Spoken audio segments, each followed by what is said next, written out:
name is Blotto Gray. I come from Phoenix, Arizona, but nowadays I pay rent in Burlington, Vermont because I work for Burton Snowboards, so that's where I reside. This whole thing started for me in Phoenix after hanging out at this local skateboard shop. One of the owners is like, yo, I'm going snowboarding this weekend. We're like, what's that? And he's like, yeah, it's kind of like skateboarding on the hill, but you're on this big blade that just cuts through the snow. We're like, no way. It was all over right then.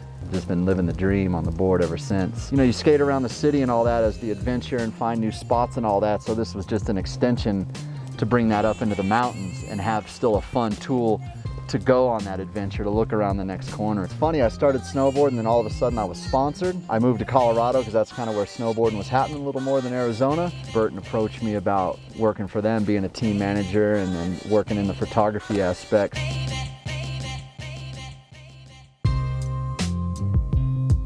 The most difficult aspect of, documenting snowboarding in the mountains is actually getting up the mountain with the amount of gear you like to carry. When you're going up into the hills, especially like hiking or snowmobiling, you're really only allowed one pack and maybe something lighter on the sled. At the same time, you learn how to be a minimalist and really get strong photography with minimal gear.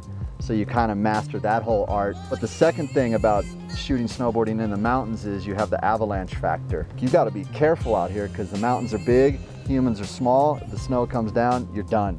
So you do all you can with your safety equipment, your training, and knowing how to rescue your buddies. That's all you can do, is just treat Mother Nature with a lot of respect.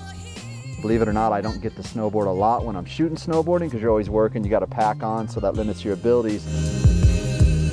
Having a timepiece on my wrist is definitely another gadget I rely on in the field, like the rest of my gear.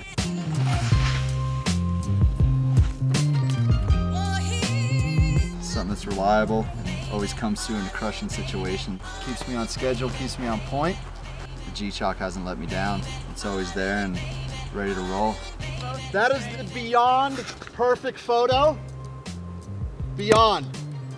But there's a piece of snow right over your eyeball, dude.